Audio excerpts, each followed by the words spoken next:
할렐루야. 따라서 합니다. 믿음으로 시작해서 순종으로 끝나기.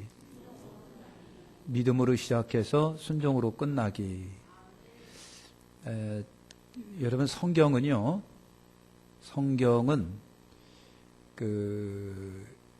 구체적인 하나님이 우리를 향한 예언도 있지만 이스라엘의 역사가 예언이 되는 경우도 있어요. 역사 자체가 예언이 되는 경우 있고요. 이스라엘의 그 역사가 여러분 우리의 그 영적인 구원의 그 과정을 설명하고 그 다음에 어떻게 해야 한다라고 하는 것을 보여주는 예가 됩니다. 예가 돼요. 그러니까 이스라엘 역사 우리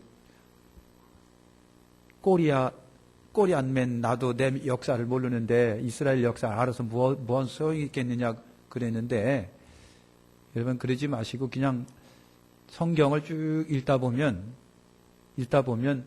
하나님의 은혜가 이게 저와 여러분에게 다가오는 거예요. 다가와요. 희한한 게 있어요. 여러분 어떤 목사님이 성경을 늘 읽는데 읽어도 그 모양이고 읽어도 그렇고 그냥 그게 그렇더라는 거예요. 그런데 목사니까 사명감을 가지고 그냥 열심히 그냥 성경을 읽었어요. 그냥 밤이건 낮이건 1독, 2독, 3독, 4독, 5독, 50독이 넘어가고 100독이 넘어가고 200독, 300독이 막 넘어가는데 그래도 그냥 그렇더라는 거예요. 그러니까 머리가 둔해서 암기도 안 되고 그냥 그러는데 어느 날 성경을 읽고 그랬는데 뭐라고 그럴까요? 애기들이 우리 말을 습득을 할 때가 있어요. 그냥 따라서 하다가 어느 날 갑자기 말이 푹 터질 때가 있어요. 그런 경우가 있지요. 그것처럼 되더래요. 희한하게. 또 여러분 영어를 배우는 사람이 영어를 하는데 I'm a boy, I love you 그것밖에 모르는 거예요. 계속해서 회화도 암기하고 해도 미국인하고 딱 부닥치면은 한마디도 얘기를 못하는 거예요. 그럼에도 불구하고 계속 그냥 귀로 듣고 그랬는데 어느 날 갑자기 입이 팍 터지더라는 거예요. 신기할 정도로. 귀가 열려갖고 미국인이 무슨 얘기를 하면 그게 그냥 우리나라 한국말처럼 그냥 선명하게 툭 쏙게 들어오는 거예요. 안 신기하지 여러분들한테는. 그죠?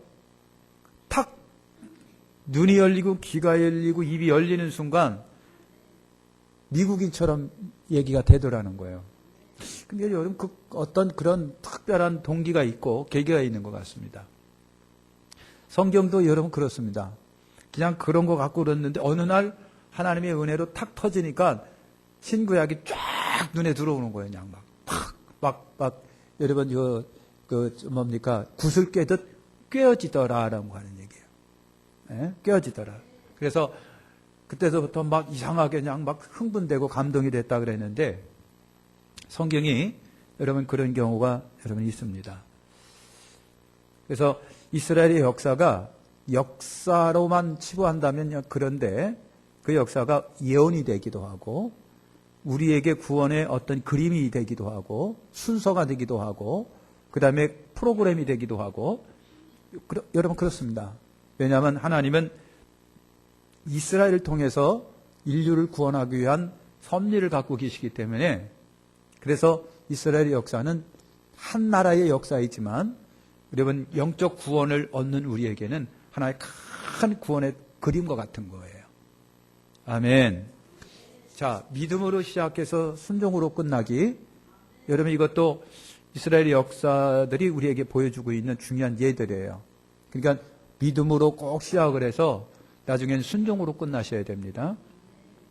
순종으로. 그러니까 믿음으로 시작하는 어떤 때가 있지만 가면 갈수록 믿음을 초월해서 이제 순종이 여러분 속에 나와야 된다고 하는 거예요.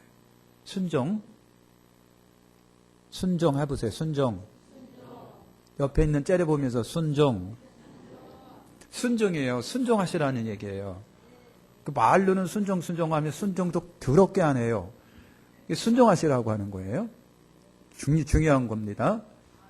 자, 여러분 그 성경에는 3번의 물이 갈라지는 기적이 일어나죠. 아시죠? 3번의 물이 갈라집니다. 언제 물이 갈라져요? 여러분 출애굽 때 홍해가 갈라지잖아요. 그죠? 그 나중에 40년에 요단강이 가나안 들어갔는데 요단강이 갈라지지요. 그다음에 그 옛날 엘리야 때에 엘리야가 어떻게 하고요? 자기 옷 벗어가고 둘둘둘 말해서 엘리사가 치니까 요단강이 갈라져요. 요단 물이 갈라지는 사건은 3번에 있습니다. 3번에 여러분 있어요. 여러분 그 홍해 갈라지고 요단강이 갈라지고 요단강 2번 갈라졌습니다. 다 역사적인 사건입니다. 그죠? 역사 속에 있었던 거예요. 그죠? 분명한 역사적인 사건이에요. 그런데 이 홍해가 갈라지고 요단강이 갈라지는 사건은 실제 역사이면서도 그것이 우리에게 영적인 교훈을 줍니다. 영적인 교훈. 구원받는 오늘 우리가 어떻게 살아야 되는지를 오늘 우리에게 보여주는 거예요. 그러니까 역사적인 예언이면서 역사적인 사건이면서 그 자체가 우리에게 국가적 예언적 역사적 예언이다. 여러분 하는 거예요. 아멘. 자, 그러면 오늘 여러분 그 홍해가 갈라졌다. 그 다음에 홍해가 갈라지고 40년이 요단강이 갈라졌다. 두 사건을 우리가 보겠습니다. 그거의 방법, 그 다음에 그것이 우리에게 주는 교훈, 그 다음에 그것의 목적입니다. 우리에게 주는 어떤 목적이 있느냐라고 하는 거예요. 그 3가지를 한번 생각해 볼 겁니다. 방법이에요. 홍해가 갈라진 방법, 요단강이 갈라진 방법. 두 번째로 교훈은요. 요단강이 갈라진 것이 우리에게 주는 교훈, 홍해가 갈라진 것이 우리에게 주는 교훈. 3번째는 그것의 목적입니다. 왜 하나님이 갈라서 건너게 하셨을까라고 하는 목적이에요. 그러면 첫 번째 봅니다. 두 사건의 갈라진 방법이에요. 갈라진 방법. 그러면 첫 번째 홍해입니다. 홍해. 여러분 홍해인데 홍해는 하나님이 이스라엘 백성들에게 갈라서 건너라 그랬었을까요? 아니면 갈라 놓으시고 건너라 그랬을까요? 갈라 놓으시고 너희들 보고 우리 보고 건너라 그러셨어요? 그게 뭐 성경 안 읽어봤으니 아나 뭘? 홍해는요 하나님이 먼저 홍해를 갈라 놓으신 다음에 백성으로 하여금 건너가게 하신 거예요. 그죠? 출애굽기 14장 14절 이런 말씀이 있어요. 여호와께서 너희를 위하여 싸우시리니 너희는 가만히 있을지어다. 홍해가 갈라지기 전에 하나님이 이스라엘 백성들에게 하신 얘기예요. 내가 할 테니까 너희는 구경만 해. 그랬어요. 그래놓고 홍해를 갈라놓으신 거예요. 그래놓고 홍해를 갈라놓으셨어요. 그러니까 이스라엘 백성이 홍해 앞에 다다랐어요. 앞에는 바다인데 뒤에는 지금 누가 쫓아와요? 애국 군대가 지금 쫓아오는 거예요. 앞에 바다, 뒤에는 애국 군대, 그 사이에 이스라엘 백성이 꼈는데 얼마나 불안할까요? 초조하고 불안하고 죽을 것 같고 그 심리적 불안을 그거 어떻게 설명을 여러분 하겠느냐고요. 얼마나 백성들이 무서웠는지 막 울고 불고 난리 법석을 나는 거예요. 막 부르짖고 난리가 났어요. 하나님을 모세도 원망하고 우리 인생도 원망하고 막 그랬어요. 그래서 하는 얘기가 차라리 그냥 항복하고 애굽을 섬기자 이렇게까지 나와요. 모세가 두려워 떨고 있는 백성들에게 그랬어요. 하나님이 친히 싸우시리니 가만히 구경만 해 그랬어요. 내가 하나님이 친히 싸울 건 가만히 구경만 해. 그런 거예요. 여러분 하나님이 다 하시고 백성들은 가만히 신나게 구경만 하다가 그리고 바다 한가운데 여러분 마치 여러분 그냥 고기들이 뛰노는 거 옆에서 보면서 건넜다라고 하는 거예요. 건넜어요. 출애굽기 14장 21절에 모세가 바다 위로 손을 내밀어 민대 여호와께서 큰 동풍으로 밤새도록 바닷물을 물러가게 하시니 물이 갈라져 바다가 마른 땅이 된지라 그랬어요. 밤새도록 동풍을 불러서 바다 가운데 길을 만들어 놨어요. 오늘 가서 세계 지도 중에 이스라엘에 관련된 부분, 홍해 바다를 여러분 이렇게 보세요. 보면요, 홍해 바다가 깊어요. 홍해 바다가 굉장히 깊은데 이스라엘 백성들이 건넜다라고 하는 그 바다만큼은요, 바다가 굉장히 깊어요. 바다가 있고 깊은데 거기만 이렇게 언덕처럼 올라와 있어요. 그리고 그 언덕 정상을 향하여 이스라엘 백성들이 건넜다는 거예요. 옛날에 거기에 양쪽에 솔로몬이 우리 조상이 여기를 건넜습니다 하고 솔로몬이 출애굽 기념, 그러니까 바다 건넌 기념의 비석을 세워놨는데 그것이 발견이 됐어요. 그것이 발견이 돼갖고 여기서부터 여기까지가 이스라엘 백성이 물을 건넌 데구나 라고 하는 거예요. 실제로 역사가들이, 고고학자들이 바다 밑을 조사해봤어요. 그랬더니 거기에 그 옛날에 애굽이 쓰던 그러니까 마차바퀴, 무슨 쇳덩어리, 칼들이 엄청나게 발견이 됐어요. 여기다. 실질적인 여러분 그거예요. 그러니까 하나님이 갈라놓으시고 백성들로 건너가게 하셨다. 모세가 말씀대로 홍해 위에 손을 내밀었어요.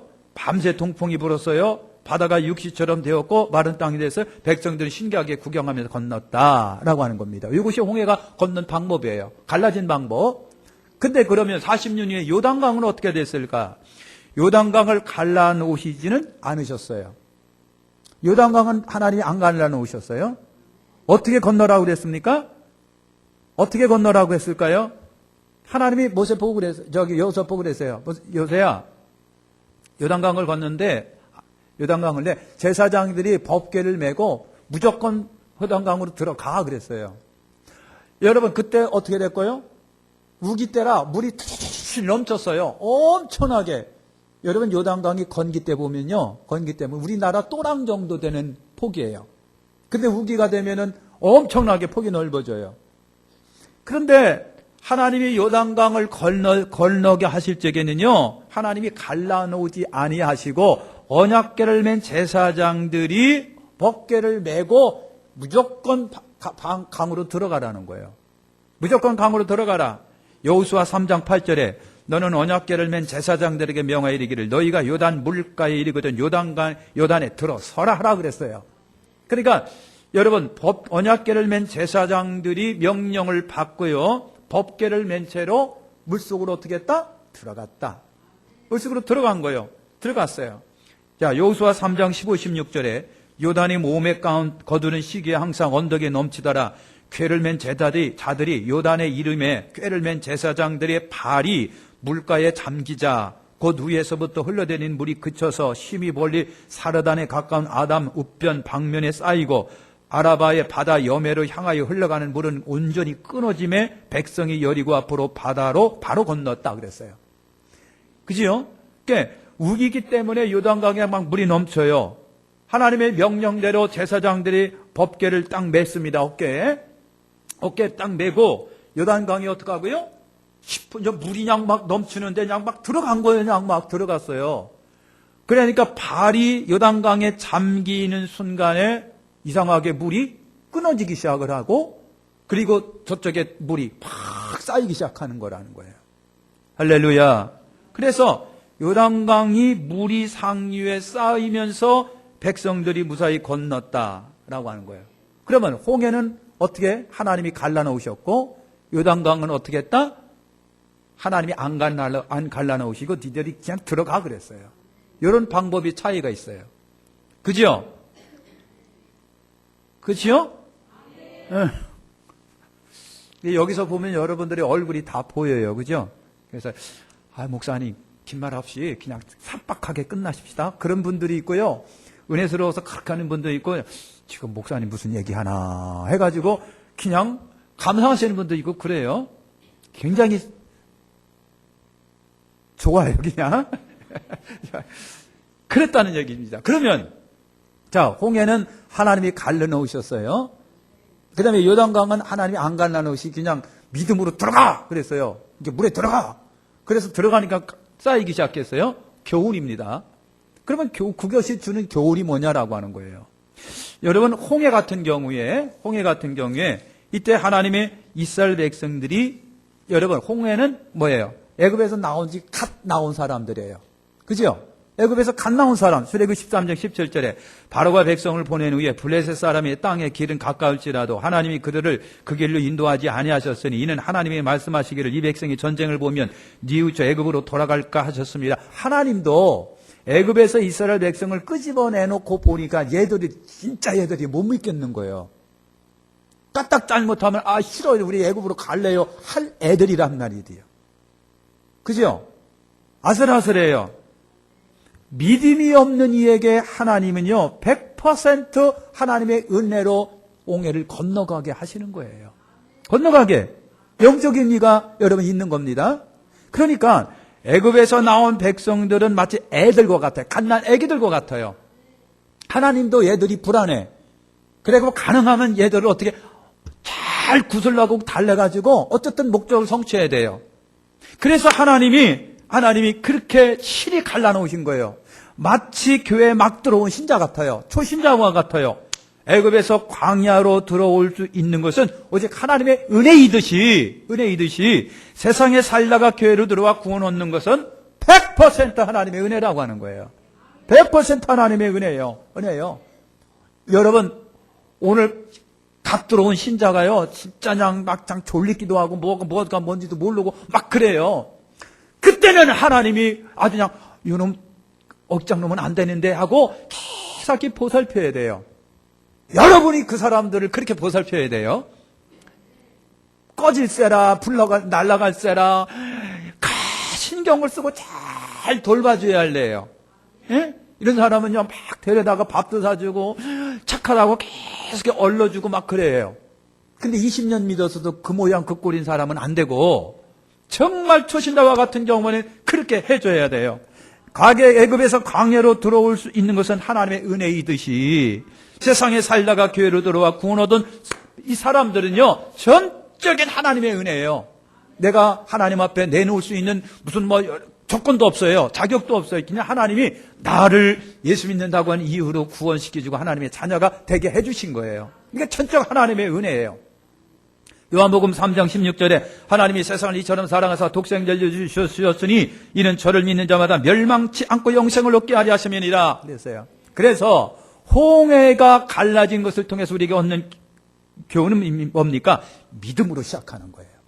믿음 한 가지 가고 믿음으로 시작하는 거. 우리가 구원을 얻는 것도 내 공로가 아니라 순전히 믿음이에요. 주 예수를 믿을 때에 하나님께서는 우리에게 구원에 이르게 하나님이 자녀가 되게 하시는 역사가 있는 거예요. 자, 그렇다고 한다면 따랐습니다. 요단강 건너가 만날이 요단강 건너가 만날이 여러분 죽음을 상상해서는 안 돼요. 요단강입니다. 광야에서 가나안 즉 안식에 들어갈 때는 하나님이 뭘 요구하실까?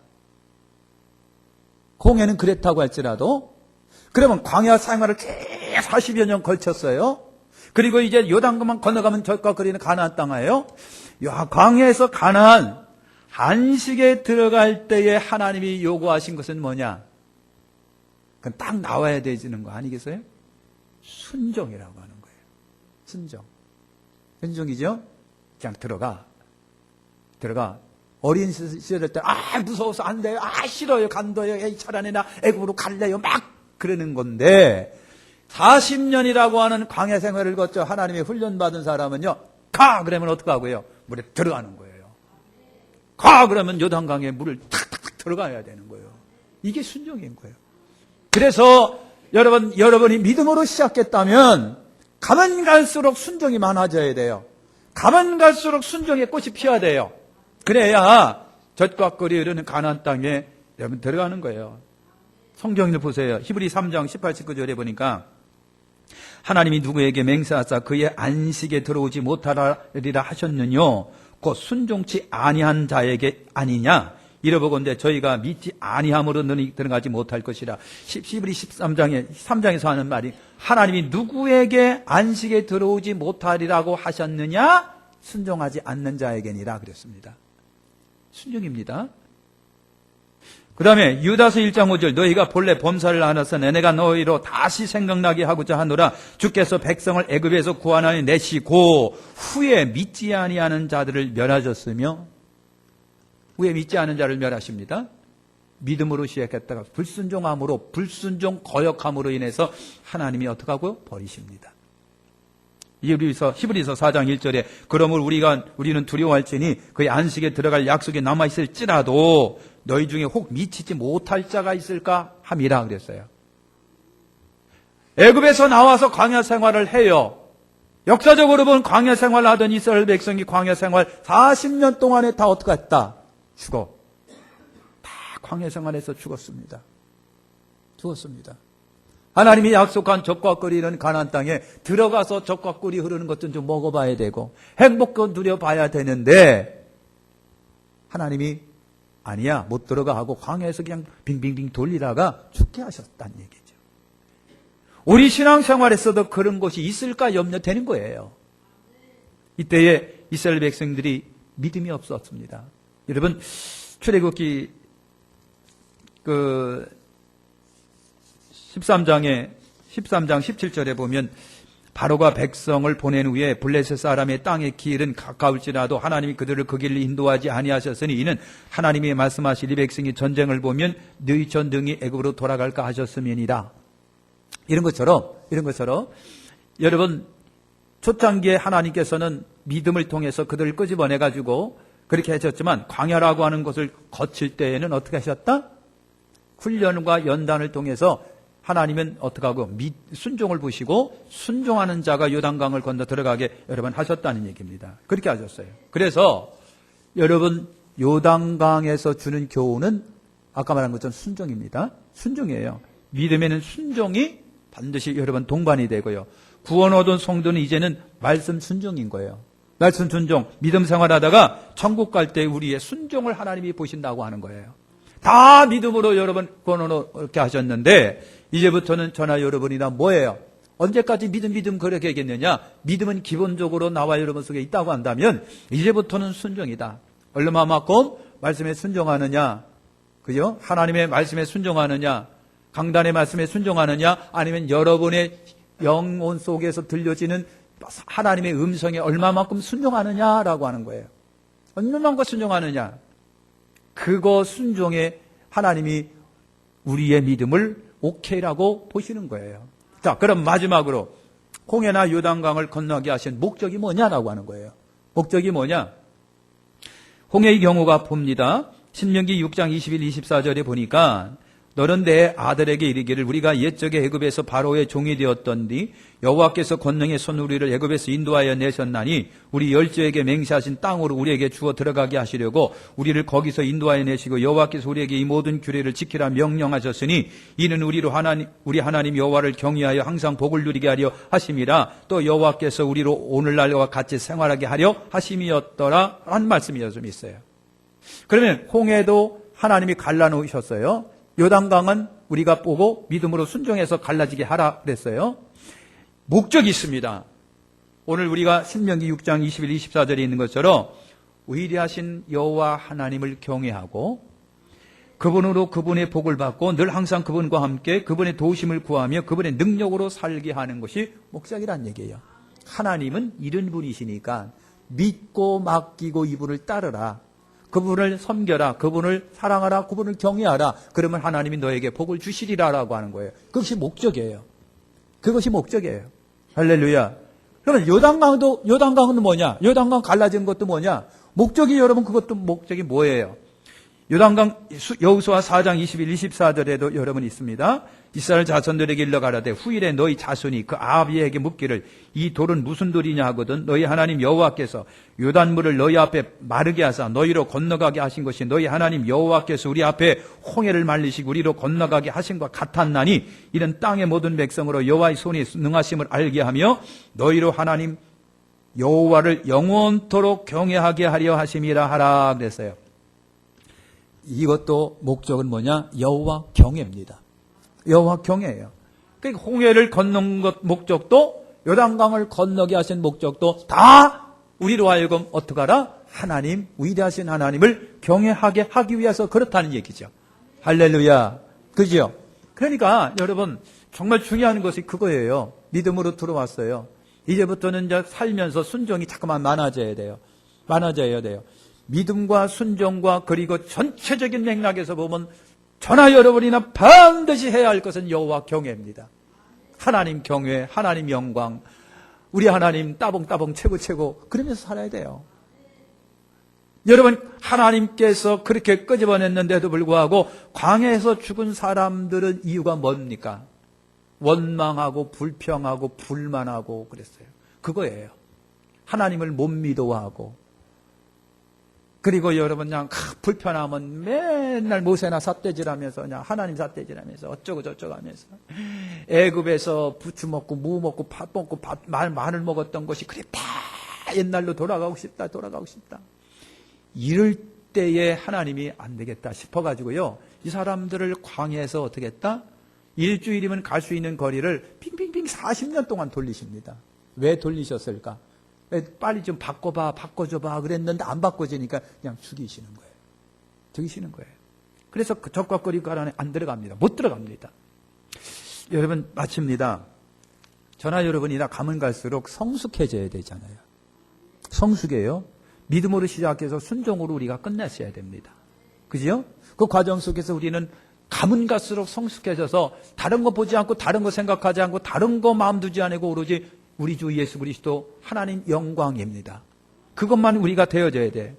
초신자일 때는 하나님이 여러 방법으로 우리를 보시고 응답하시고 이끄시고 인도하시고 축복도 해주시고 은혜도 주시고 시간마다 차별량과 은혜를 주셨는데 은했는데 그러나 저나 여러분이나 시간이 흐르면 흐를수록 이제 뭘 필요로 하시냐면은 뭘 원하시냐면 나나 여러분의 자발적인 순종을 원하시는 거예요. 자발적인 순종, 스스로의 순종을 원하시는 거예요. 순종이 이제 제사보다 낫잖아요. 순종은 성숙한 신자의 태도가 원칙이에요. 이제 우리는 여러분 순종하면서 살아가시길 바랍니다. 순종이 성숙해요. 어릴 때는 엄마가 다 해줬어요. 이것도 다 해줬어요.